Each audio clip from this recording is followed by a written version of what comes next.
ठाणे महापालिकेच्या हद्दीत केंद्र आणि राज्य सरकारच्या निधीतून एकूण 68 आरोग्य मंदिरं उभारण्याचा आराखडा तयार झालाय। त्यापैकी 43 आरोग्य मंदिरं सुरूही करण्यात आली आहेत। पण काही ठिकाणी उद्घाटनाचा कार्यक्रम हा शिंदेंच्या शिवसेनेच्या नेत्यांकडून झाल्यानंतर महायुतीत वादाला तोंड फुटलंय। भाजप आमदार संजय केळकर यांनी तर शिवसेनेच्या माजी नगरसेविका मालती पाटील यांच्या मतदारसंघातील सावरकर मिडबंदर रोड आणि कोपरी परिसरातील काही आरोग्य मंदिरांची पाहणी केली। तिथे जाऊन आणि केंद्र सरकारचा निधी वापरून ठाणेकरांची फसवणूक केली जात असल्याचं त्यांनी बोलून दाखवलं। आरोग्य मंदिराचं घाईघाईनं उद्घाटन केलं जात आहे, पण त्यातल्या सुविधा अजूनही अपुऱ्या आहेत। ही चेष्टा बंद करावी असे उद्गार त्यांनी माध्यमांशी बोलताना काढले। केळकरांनी केलेल्या टीकेनंतर शिंदे गटाकडून त्यांना प्रत्युत्तरही देण्यात आलं।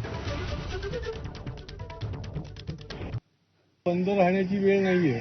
मी अशा वेळेला आलोय की आरोग्य मंदिर हे चालू असलं पाहिजे। तुमची अवस्था बघा, म्हणजे रिबीन जी कापलेली आहे, कोणी कापली काय कापली काहीच माहिती नाही। हे शासनाचा उपक्रम महापालिका राबवते। जे कोणी हे घाई गर्दीमध्ये उद्घाटन करतायत ना, त्यांना माझा सवाल आहे की तुम्ही ही क्रूर चेष्टा जी आहे ती बंद करा। मी सांगेल केळकर साहेब हे आमदार आहेत, त्यांनी पण त्यांच्या इथे बरेच मला वाटतं असे स्लम एरिया असतील, त्यांनी असा पर्दाफाश करून तिथे जाऊन अशा आरोग्य केंद्रावरती बोर्ड दाखवण्यापेक्षा त्यांच्या इथे स्लम एरिया असेल तर असे आरोग्य केंद्रासाठी निधी त्यांनी तिथे न्यावा। फक्त कुठे कामं असेल, कुठे चुका असतील तिथे जाऊन बाईट देणं हे सगळ्यांना सहज आहे।